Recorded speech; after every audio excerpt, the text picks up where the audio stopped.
অন্তর্বর্তী সরকারের মূল লক্ষ্য হল একটি অবাধ, সুষ্ঠু ও শান্তিপূর্ণ নির্বাচন আয়োজন করা। মার্কিন সংবাদ মাধ্যম ডেসারাট নিউজে লেখা নিবন্ধে একথা জানান বাংলাদেশের অন্তর্বর্তী সরকার প্রধান ড. মোহাম্মদ ইউনূস। পাশাপাশি আগামী নির্বাচনে জয়ী কোনো দলের সঙ্গে যুক্ত হবেন না বলে জানান প্রধান উপদেষ্টা। এছাড়া গেল এক বছরে বাংলাদেশের স্বৈরাচার থেকে গণতন্ত্রের পথে উত্তরণে তার সরকারের নেওয়া পদক্ষেপগুলো তুলে ধরেন নিবন্ধে। বিস্তারিত অর্ণব প্রসাদের রিপোর্টে। আগামী বছরের ফেব্রুয়ারিতেই অনুষ্ঠিত হবে জাতীয় সংসদ নির্বাচন। বৃহস্পতিবার যুক্তরাষ্ট্র ভিত্তিক সংবাদ মাধ্যম ডেসারাট নিউজে প্রধান উপদেষ্টা ডক্টর মোহাম্মদ ইউনূসের লেখা এক নিবন্ধে উঠে এসেছে এমন তথ্য।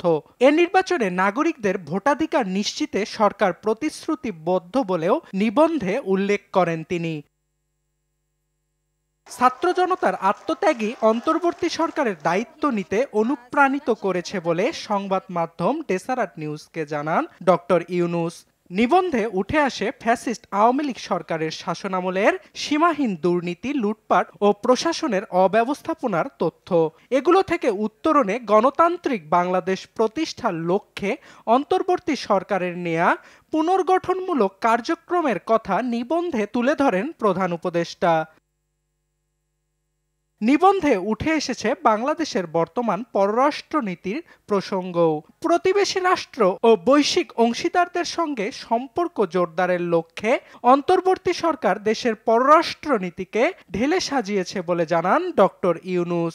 যুক্তরাষ্ট্র ছাড়াও যুক্তরাজ্য, জাপান, ইউরোপীয় ইউনিয়ন, বিশ্বব্যাংক এবং জাতিসংঘ বাংলাদেশের গণতন্ত্র উত্তরণের পথের সঙ্গী বলেও জানান ইউনূস। নিবন্ধে এমন একটি ভবিষ্যৎ বাংলাদেশের প্রত্যাশা করেন অন্তর্বর্তী সরকার প্রধান, যেখানে দেশের সব নাগরিক নিরাপত্তা ও মর্যাদার সঙ্গে বসবাস করতে পারবে।